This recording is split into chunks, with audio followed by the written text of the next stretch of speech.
And now we're done with the second, yung 7-minute para sa ating wet. Congratulations.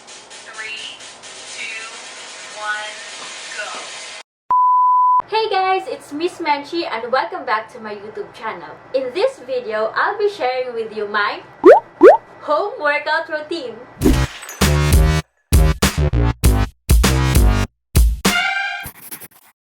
Kumusta? Finally, I'm back sa YouTube world! Una sa lahat, gusto ko kayong kamustahin guys kasi it's been a while na gumawa ako ng ganito na nakaupo lang, kausap kayo. I hope you guys are all safe, also your family and friends. And yun, laban lang. Mawawala din to. Mawawala din tong si COVID. Ay! My God! May disturbo. Char! And sa mga nanonood ngayon, please don't forget to subscribe on my channel and click nyo yung bell button beside it para updated kayo every time may bago akong upload. Feeling ko ang haba nitong intro kasi meron tayong guest for today. So I'm really happy kasi may kasama na ako sa bahay! Medyo mahiyain siya, so ipapakilala na natin siya. Magpapakilala ka lang. Papakilala ko ikaw sa kanila. Sakto ba? Ay. Oo. Nahiya ka? Kumaya! Ay, naku. Malulubat na yung camera. Halika na. Hihilain kita. Huwag ka lang mahiya. Oh, tiyade! Nakikita ba siya? Ayun. Wow! So, anong name mo? Ha?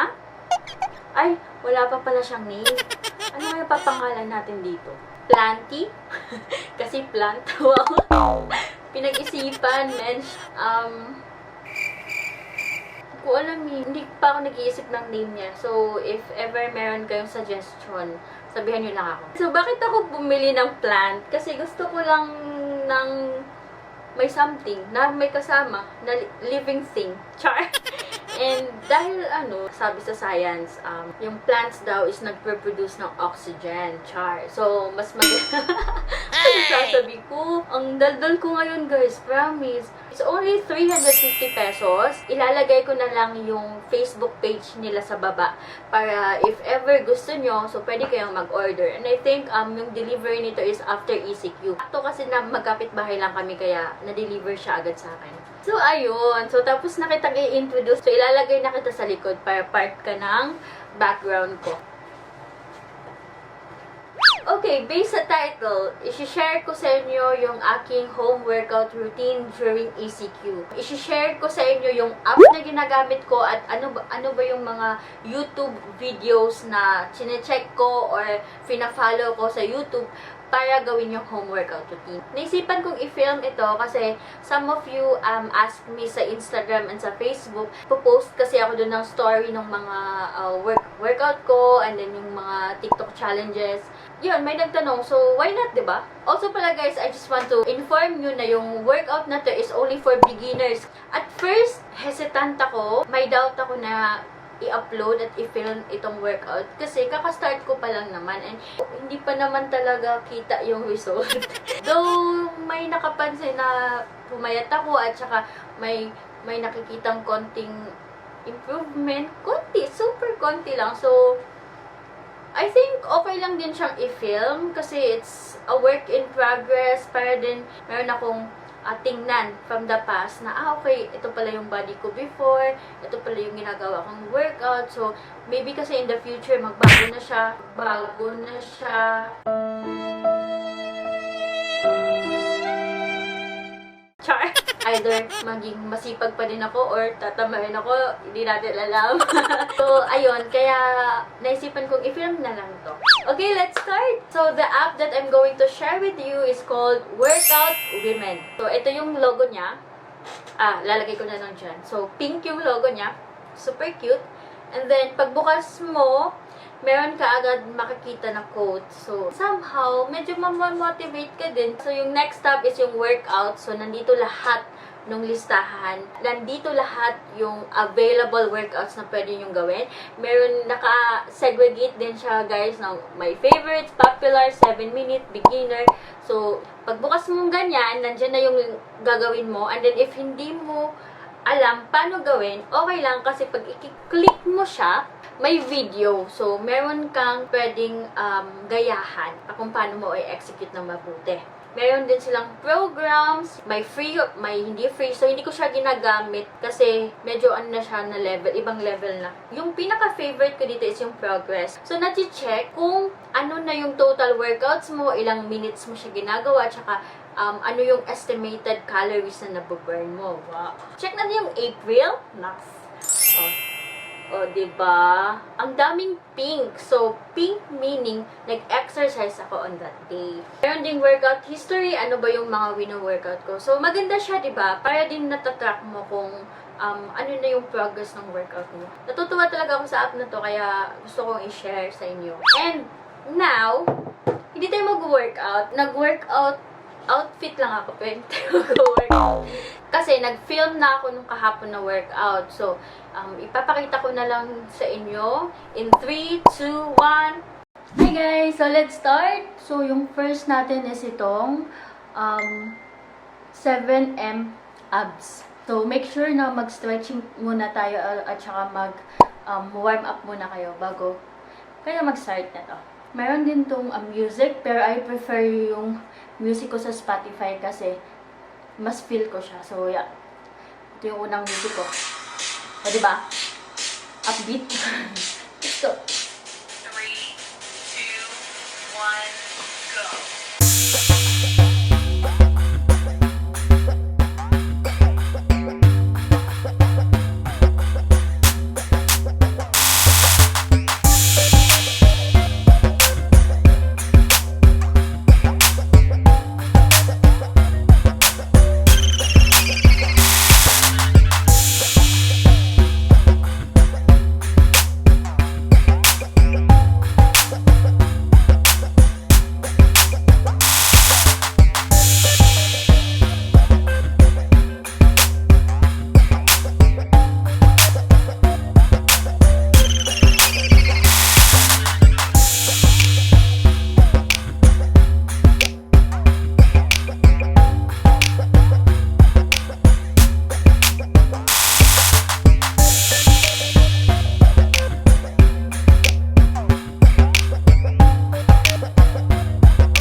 Lying down beside you.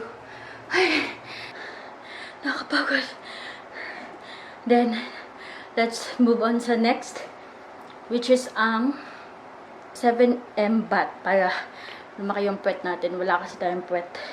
At saka yung balakang. Okay, kaya. 3, 2, 1, go.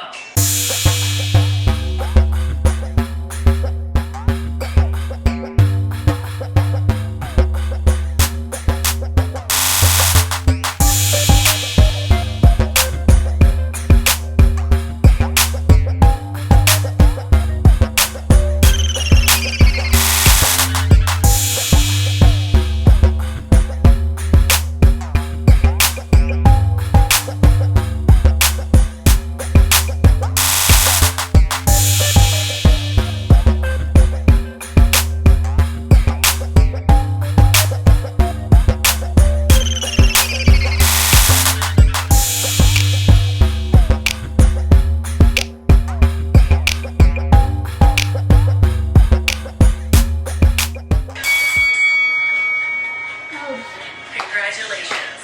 Workout complete. Grabe. Ewan ko kung nakikita niyo yung pawis ko. Pero kita naman yung mukha ko. Pulang-pula kaysa dito sa head ko. Oh my God. And now we're done with the second, yung 7-minute para sa ating puwet. Next is arms naman. So, yung arms, hindi dito na up yung ginagamit ko. So, meron akong pina-follow na YouTube video para sa arms. So, let's go! Ayan. So, ito siya. April Hand Fit and Fashion. So, ayun. Let's go! 嗨，大家好，我是 April，今天来 Chinese. 分享一套 Hindi ko naiintindihan, pero tinitingnan ko habang ginagawa ko siya. 一共有8动作，每个动作做45秒，然后休息10秒钟。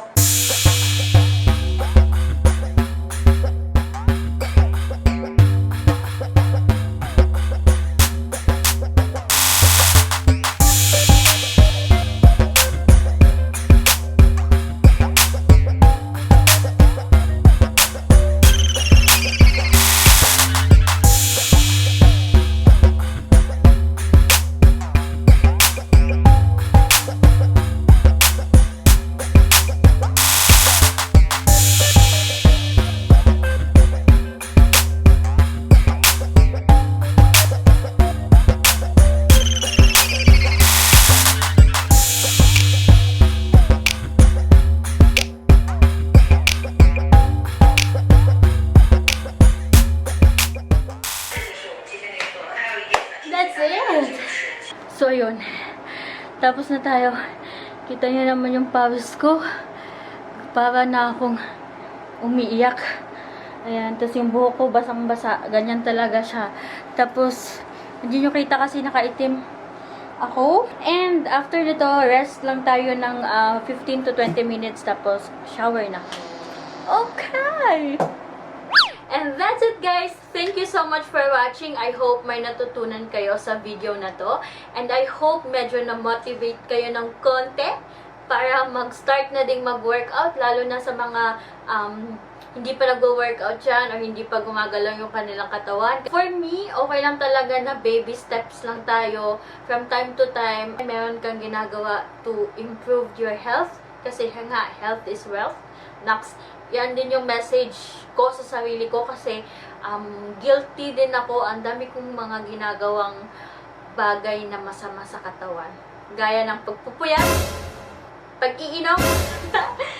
And yun lang, guys. So again, thank you so much for watching. Please like and share this video to your friends. And if hindi ka pa subscriber, please don't forget to subscribe to my channel and also follow me on my social media accounts. And yun lang, guys. Again, thank you so much for watching and I will see you on my next video. Kita kits? Bye!